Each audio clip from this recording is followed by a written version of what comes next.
brand. So people talk about how people don't buy the product or the service you're selling. They buy the story you have, right? But it's not really fully true. I guess the whole like Simon Sinek start with why thing from a few years ago was like really stuck. You know, we want to know why you're selling this product or service. And it's like, well, I'm selling eyelashes because I just want to make money. I would like to pay my bills and go out to eat. Well, in the day in the future that we can do those things. Sometimes that's the reason. You just found some lashes that worked really well, and that's where you're going with it, which is totally fine. First of all, I always try to tell my clients that this kind of question is, and I'm going to say something really rude right now. This kind of question is absolutely a form of navel gazing.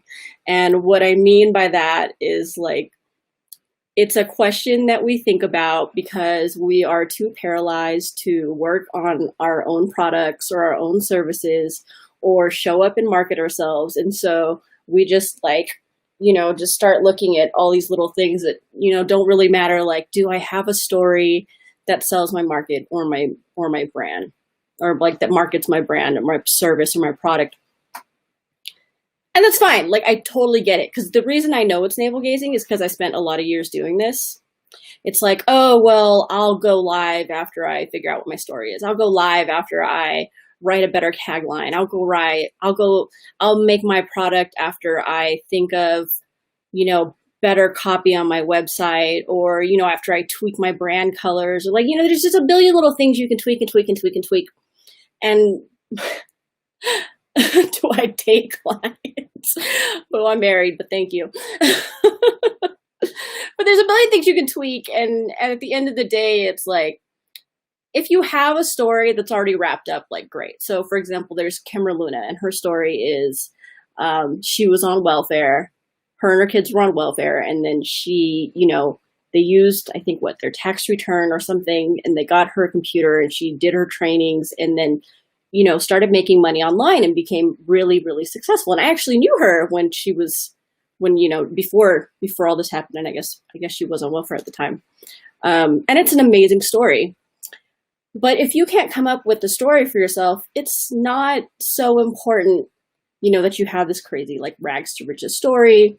Sometimes the story is just how you make your clients feel. Sometimes it's, what got you into what you're doing right now, or what are the results that your clients get from you? Sometimes that's all the story that people need from you. I've got someone over here asking me, what is my product? I do copywriting for brands. I help them come up with this kind of stuff so they can just stop thinking about it all the time and stop like just fucking with it. But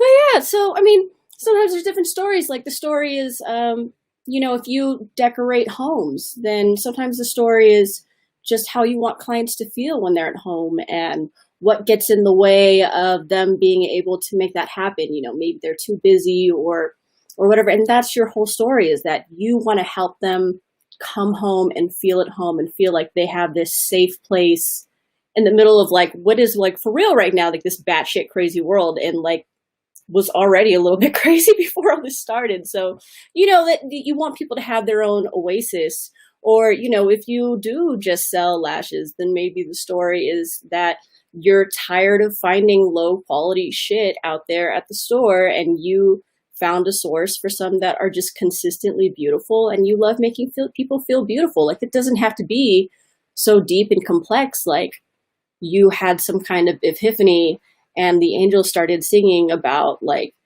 putting you in contact with some Chinese supplier that has like great lashes. It just doesn't have to be so complex. Like, your brand doesn't have to be so crazy. And like the moment you start like really nitpicking at it, I feel is always like a clear sign to me. Like, when I start thinking about these things, it's like, okay, what am I really afraid of doing? What am I actually afraid of focusing on? And like, what am I really supposed to be doing right now that's going to actually make me money or, further my business, rather than like digging around with all these little like questions. Because at the end of the day, it's like, it's just about you. It's about you being a human being. And we think that, our tagline or our title or our story is supposed to encompass everything about our brand. It's going to call our customers to it. And it's true. Like, all those things are nice and important, and they're so great when, when you can nail one down and have it work for you. But at the end of the day, it's like all of it works together. You don't need one, not everything about you is going to be rolled up into like one tiny little description. It's like everything about you becomes your brand. The things you post every day, when I post about stupid things my kid is doing, or when I talk about, it's like there's copywriting, there's stuff I post about like what my kid is doing, and stuff I post about when I'm like out and about, or the way I feel about what's going on with the coronavirus or whatever. And it's like those are all things that make me a human being, and like that's my brand, is like just 100% keeping it real with all the people around me. And so it's like, could I make up or like establish some kind of story about who I am and, what got me into copywriting and how I feel about marketing and blah, blah, blah, blah, blah. It's like, yeah, sure, I could, you could do it too. But at the end of the day, it's like, not everything about you needs to be rolled up into this like tight little package. It's like, you just need to say enough. People, so as long as people still ride with you, like, they're going to find out more. They're going to see more to know and like about you. And if they find out something that they don't like about you, they weren't for you anyway. So it's all good. So anyways, if you feel like you need to come up with some kind of story for your brand, like, that's fine. Go ahead. And if you have an easy one, like, great, roll with it. But, it doesn't have to be so complex. The story doesn't have to be like, some come to Jesus moment. It could just be, about who you are or what makes something quality. See, look, somebody said, you are the brand, they buy you. That's for real. What if you have conditions like diabetes? I mean, if that's relevant to what you're selling, then sure, like, put it out there. There's nothing wrong with putting out the story that you have. But if you're having a hard time putting together a story, then, I mean, don't put so much pressure on yourself to try to market yourself and just because somebody said you needed a story.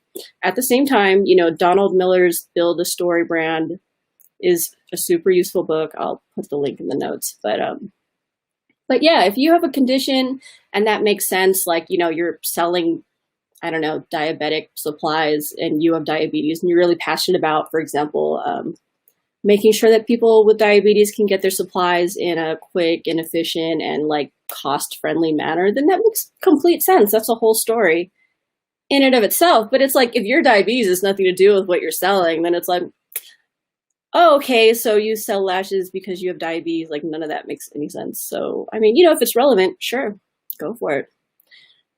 But so, I mean, really, that really wraps it up. If you have a story, cool. If you don't have a story, then that's fine. Just keep showing up and keep